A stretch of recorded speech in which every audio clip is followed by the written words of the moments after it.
At 2 years old, our little humans can go through a pretty major sleep regression. This is known as the 2-year sleep regression. Is your toddler 2 years old and you suddenly find that their sleep has taken quite a turn and you're noticing that they're fighting their day sleeps and resisting bedtime? Well, if you're noticing this, then there's a good chance that the 2-year regression is knocking at your door.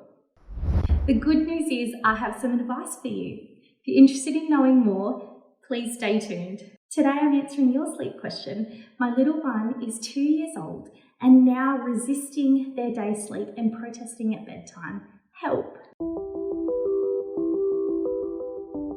Hi, I'm Josephine, a sleep expert at Little Ones. I'm a mother to 2 beautiful toddlers. I've been a sleep consultant for 3 years now, and I just love working one-on-one with the parents over in our sleep village. We've helped over 200,000 families worldwide achieve better sleep. We do this through our custom-built app. We help children from 0 years old right through till 6 years old. Check out our comprehensive baby sleep and nutrition program at www.little1s.co. So back to your question. Your little one is right at the beginning of this sleep regression. I remember this regression quite clearly with my own daughter. I was heavily pregnant with baby number 2, and my perfect good sleeper suddenly was fighting me every step of the way. She didn't want to sleep during the day, and at bedtime she would cry quite loudly. It did take us by a bit of a shock.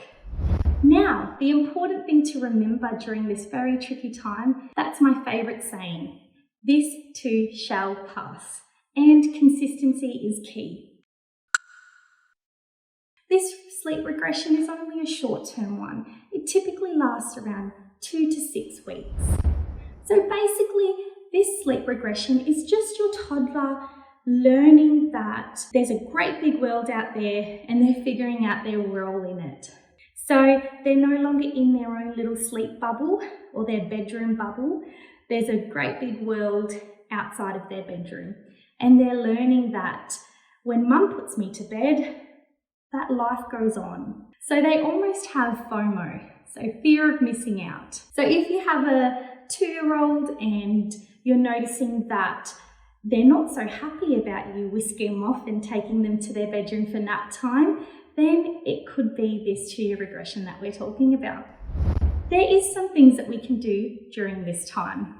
The first thing that we can do is to check that your little one is in a nice, consistent sleep pattern. So this just means every day, like clockwork, we have the same nap time. This just keeps it all steady and predictable for our toddlers. In fact, toddlers love routine. They love knowing what to expect each day. A nice wind down time can really help too. I know with my 2 toddlers, they know that as soon as we head into their room, they know that sleep time is approaching. I set it up nice and dim. I have a lullaby machine playing. I have a nice rug on the floor, some books, some pillows, and a nice couch. So when we head into their room and put that music player on, they know, yep, sleep time is approaching. If you do this wind down for a good week, I'm sure you will see an improvement to your toddler's sleep. You can do this wind down time before your naps and before bedtime, just to signal to our little ones that sleep time is coming. Another thing that you can do is introduce some white noise. So you may like the waves noise, or you might like the raindrops noise, or you might like the forest sounds, just something calming and peaceful to pop in our little one's sleep environment so it gives them something to tune into. Also, I know in my house, after my little ones go to bed, me and my husband like to watch a movie, or we like to have people over for dinner. So having some white noise just helps to build a sound wall up so our little ones aren't interrupted. Another thing that you can do is check that there's no lights or anything distracting in the room. So you may want to check that there's no light peeking in around the window. I know where I live at 7 o'clock, it can be quite bright outside. So just check that their room environment is promoting sleep. A nice dark room is still needed at this age. If your toddler's sleep is still not quite improving, the next thing that we can check is the nutritional side of things, because nutrition and sleep go hand in hand. At this age, we like to have a nice protein-based meal for lunch and for dinner. This just helps to keep our toddlers nice and full all night. There is some foods that we can introduce that actually help our toddlers sleep. These foods could be bananas, turkey, chicken, dairy products, kiwi fruit, and cherry tart. So these foods contain some nice sleepy hormones that can actually help your toddler get into a nice deep sleep and can help them settle at bedtime.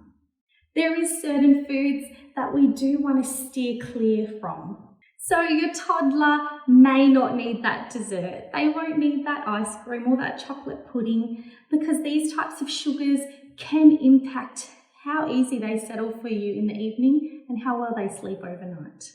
So around 2 years old, your little one will go through quite a few major developmental milestones. So these things can impact your little one's behaviour during the day. So they know what they want, they have a clear idea on what they want, but they just don't know how to communicate that. So this can lead to some protesting, and it can lead to some tantrums.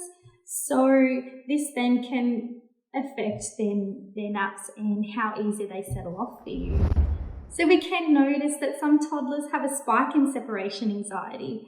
They're learning that, hang on, mum's popping me down and she's leaving the room and there's a world and life that's going on without me. So some things that can help during this separation anxiety period is to have a nice one-on-one time in the evening. So this just helps to ensure their attention tank is full and they're having lots of you time in the evening, so that when we pop them in the bed at bedtime, that they're nice and content and they can settle off easy to sleep without our presence or without having to call us back in. So we find that during this time it can be quite easy to hit the panic button and to start new sleep associations. So this might be to bring them into your bed, or to take them out in the car, or to start patting them or rocking them, or introducing some sleep associations like that. But an important thing to remember is if we do go down that path, that they will stick around quite fast and they will hold on tight to these new sleep associations. So during this time, if we keep consistent with our approach, that'll help us come out the other side with a toddler that can still be placed in their cot wide awake and they can settle off to sleep. I really hope you enjoyed this video. So if you had any sleep questions of your own, please pop them in the comment box and we will answer them as soon as we can. If you wanted to see more videos like this, please click on the subscription button and the bell. This way we can notify you each time we put up a new video. We do one roughly every week.